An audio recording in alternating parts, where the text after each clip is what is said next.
Uang 97 juta. Pada waktu itu tujuannya dia meminjam uang untuk apa saja? Ada yang untuk modal. Terus saya disuruh, dia kan punya pondok pesantren ya dok. Saya disuruh cari sumbangan kemana-mana sama dia, bantuin buat pembangunan pondok dia gitu. Terus sumbangannya belum ada, aku disuruh talangin dulu duitnya, nanti kalau sumbangan ini diganti, tapi tidak diganti-ganti itu. Oke. Dan sudah ada dicicil sebelumnya? Baru dikasih 3 juta. Baru dikasih 3 juta. Oke. Bang, ini konteks hukumnya kalau boleh saya tahu sampai di mana, Bang? Baru disomasi saja. Ya, baru kita berikan somasi karena bagaimanapun tindakan seperti ini tidak dibenarkan, dong. Yang membuat saya prihatin karena korbannya bukan satu. Di data saya itu banyak. Cuma karena yang siap beliau ini, jadi yang lain masih kita keep. Bang, gitu. saya izin tanya ya Bang ya, secara hukum ya Bang. Ini dalam ketidaktahuan saya. Saya bertanya dalam ketidaktahuan saya.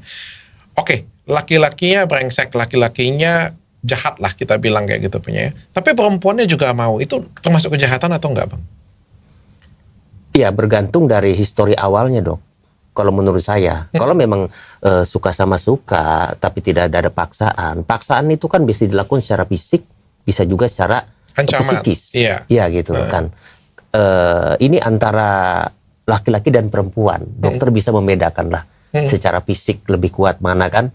Seperti itu. Intinya kita berbicara di awal dan janji-janji yang ada. Kalau tidak ada janji-janji ini, mungkin oke lah.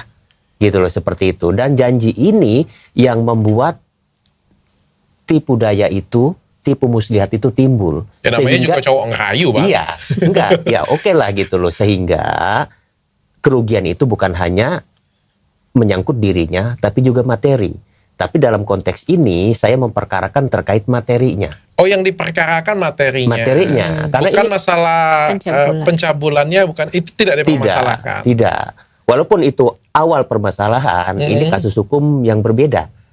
Oke, berarti gitu. kalau pencabulannya clear tidak dipermasalahkan. Ya bisa saja nanti kalau memang pada proses laporan itu ditemukan, itu bisa saja. Karena itu penyertaan saja. Masalahnya adalah suka sama suka. Iya. Oke. Gitu. Dan kan, dengan korban-korban yang lain kurang lebih juga seperti itu. Kalau bisa jadi sama, bisa jadi berbeda. Ya. Gitu. Oke. Dan itu agak, kalau secara konteks hukum bisa dipermasalahkan? Bisa. Kalau memang buktinya mendukung. Bukti ada paksaan. Iya. Oke. Jadi kalau mau sama mau nggak bisa. Mau sama mau bisa, tapi yang jadi permasalahan di sini adalah adanya janji-janji dia mau menikahi.